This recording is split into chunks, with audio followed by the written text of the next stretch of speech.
महाराज यांच्या चरणी नतमस्तक झालोय। आज पूजा केली।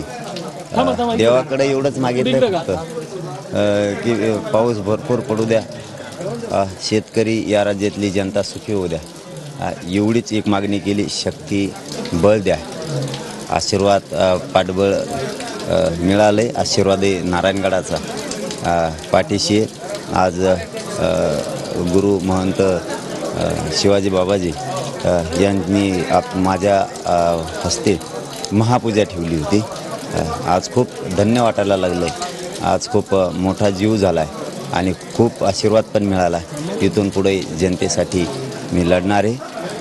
माझ्या विचारातसुद्धा मी पूर्णतः बदल केलेला आहे की ज्या पृथ्वी तलावरती जे जे आहे ते सत्य आहे, याला कोणी नाकारू शकत नाही।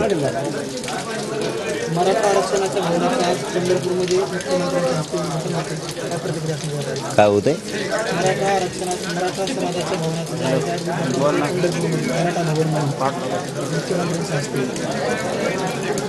आता उद्घाटन होतंय ते त्यांचं कामच आहे।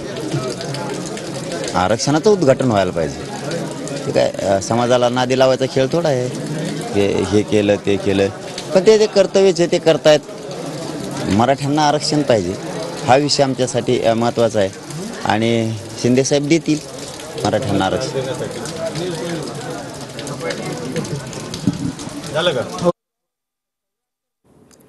तर जरांगे यांनी नारायणगडावर विठ्ठल रुक्मिणी मातेच्या या मूर्तीवर जलाभिषेक केलेला आहे आणि त्यानंतर त्यांची ही प्रतिक्रिया आपण ऐकली। आषाढी एकादशीला देवशयनी एकादशी देखील म्हटलं जातं आणि विशेष म्हणजे मनुष्याचं एक वर्ष म्हणजे देवांची एक अहोरात्र असते आणि त्यामुळेच दक्षिणायन ही देवांची रात्र असून उत्तरायण हा त्यांचा दिवस असतो असं मानलं जातं। आषाढ